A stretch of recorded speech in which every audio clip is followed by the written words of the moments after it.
கர்த்தருக்குள் மிகவும் பிரியமான தேவ பிள்ளைகளே, பரலோகமான நிகழ்ச்சியின் மூலம் உங்களை சந்திப்பதில் என் இருதயம் கர்த்தருக்குள் மிகுந்த மகிழ்ச்சி அடைகிறது. உங்கள் எல்லாரும் இயேசு கிறிஸ்துவின் இன்பின் நாமத்தினாலும் கிராஸ் டிவி ஊழியங்கள் சார்பாக என் அன்பின் வாழ்த்துக்கள். இன்றைய பரலோகமான ஒரு கேள்வி. கர்த்தராகிய தேவன் அந்த உலக மனிதர்களை பார்த்து கேட்குற ஒரு கேள்வி, என்னால் செய்யக்கூடாத அதிசயமான காரியம் உண்டோ? அதுக்கு பதில் இல்லை. எரேமியா 32:27 ஆண்டவர் சொல்றார், மாம்சமான யாவருக்கும் தேவனாய் கர்த்தர் என்னால் செய்யக்கூடாத அதிசயமான காரியம் ஒன்று உண்டோ? இல்லை.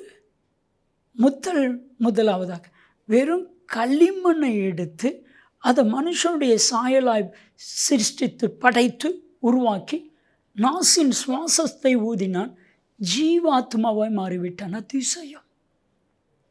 முதல் அற்புதம், கானாவூர் கல்யாண வீட்டில் தண்ணீரை நிறமான மனமான ருசியான திராட்சை ரசமாய் மாற்றினார். அதிசயம்.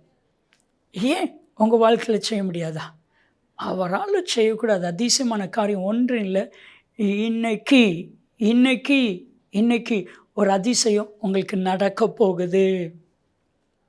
என் அன்பு தெய்வ பிள்ளைகளே, நம்ம வாழ்க்கையில் அதிசயமான காரியம் நடக்கணும்னா ஒன்று, என் தேவனை நான் நம்புகிறேன், என் தேவனை நான் விசுவாசிக்கிறேன்.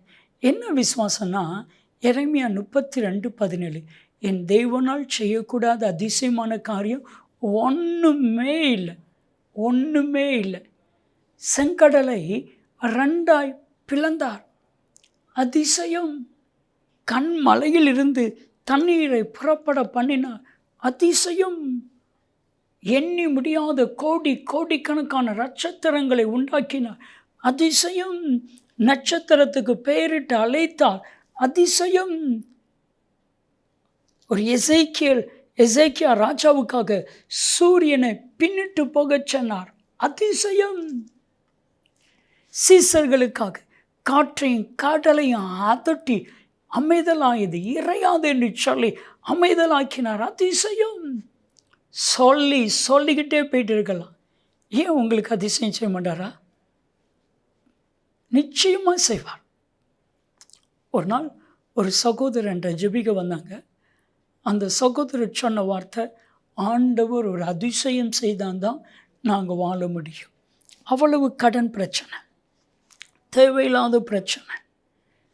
ஆண்டவருடைய கிருபையினால் அதிசயமாக பல ஆண்டுகள் விற்காதிருந்த லேண்டு நல்ல விலைக்கு விற்க கர்த்தர் உதவி செய்தார்.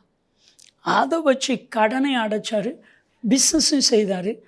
அதை மாதிரி பல 100 இடங்களை வாங்க கர்த்தர் உதவி செய்தார். அவர்கிட்ட போய் கேளுங்க, ஏசு யார் அப்படின்னா அவர் சொல்வார், அதிசயமானவர். வேதம் இப்படி தான் சொல்லுகிறது. ஏசாயா 9:6 வாஸ்து பாருங்க. நமக்கு ஒரு பாலகன் பிறந்தால், நமக்கு ஒரு குமாரன் கொடுக்கப்பட்டா, அவருடைய நாமம் அதிசயமானவர். இன்னைக்கு எத்தனை பேர் நம்புவீங்களோ விசுவாசிப்பீங்களோ எனக்கு தெரியாது.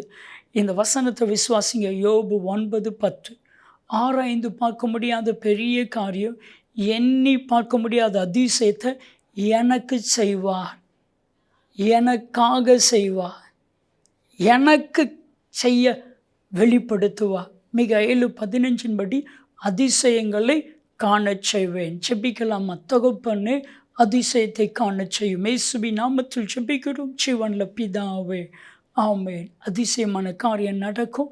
நன்மையும் கிருபையும் ஆசீர்வாதங்களும் நிச்சயமாக உங்களை தொடரும்.